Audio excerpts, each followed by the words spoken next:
Welcome to Module 4 of the Void-Mart educational series. Today, we will examine the hydrology of Azeroth, specifically the primary geographical basin known as the Great Sea.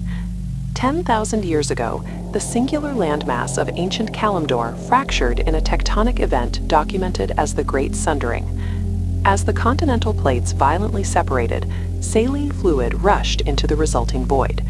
The displaced water created an expanse of staggering volume. The surface area is so vast that any mortal attempting to swim a significant distance will rapidly experience physiological fatigue, followed inevitably by drowning. Based on these observable parameters, standard scientific literature categorizes the Great Sea as a typical aquatic ecosystem, contained within a predictable basin and operating entirely according to standard physical laws. To traverse this expanse, the global populations rely on heavy logistical infrastructure. Horde supply chains utilize airborne zeppelins to bypass the water entirely, while the Alliance deploys traditional maritime fleets to navigate the surface. This chart maps the recorded territories of the Great Sea. Island clusters like Kazan, Tol Barad, and Vashjir are densely populated and subjected to strict geometric grid mapping by modern cartographers. When the cataclysm shifted the tectonic plates, it exposed previously submerged reefs and island chains. Naval factions immediately integrated these new landmasses into their military and commercial ledgers. It is worth noting at this juncture that the structural integrity of this magnetic recording tape is beginning to fray. The silver oxide coating is separating from the plastic base. We draw strict lines of latitude and longitude over the water to convince ourselves we have measured it. This obsessive geometry provides a comforting illusion of ownership over a hostile abyss. Let us direct our attention to the geographic center of the basin, the anomaly known as the maelstrom. This geological cross-section demonstrates the damage initiated by Deathwing. Surveys confirm the maelstrom is not a fluid dynamic whirlpool. The ocean floor terminates into a perfect rectangular anomaly, acting as a direct portal to the elemental plane of Deepholm.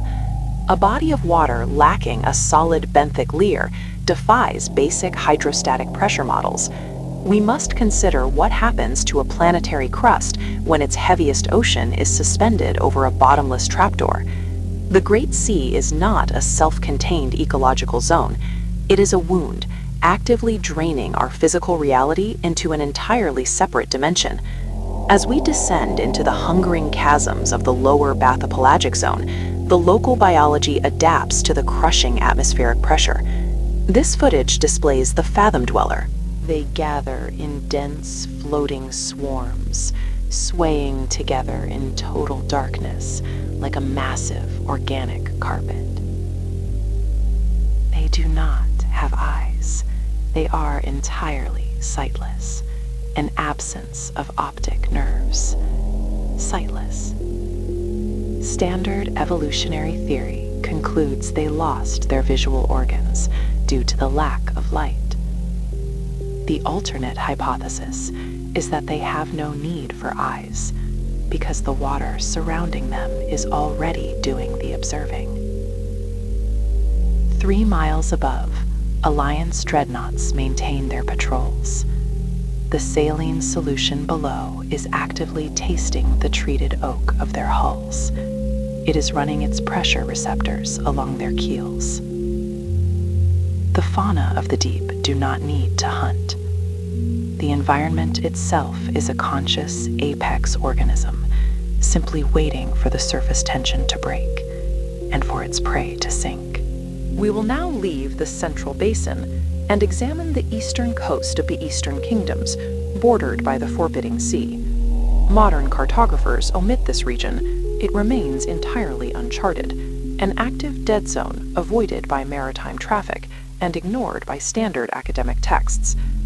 To find accurate topological data, we must consult the Titan globes preserved within the Halls of Lightning.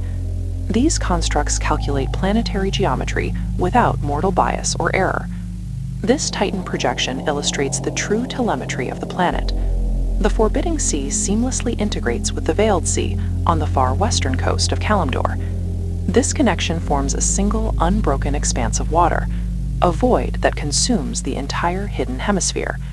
The known continents and the Great Sea form a highly visible, tightly packed cluster.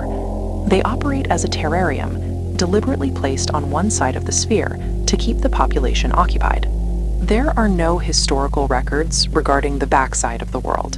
Vessels that sail past the eastern horizon are not lost. They are conceptually deleted from the active timeline. Do not stare directly at the eastern coastline. If you stare into the surf, management will document your gaze, and the water will begin to look back at you.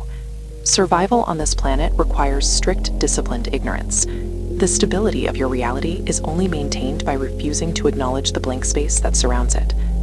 This educational broadcast is sponsored by Void-Mart. Pick up a canister of dehydrated silence, available in aisle 4.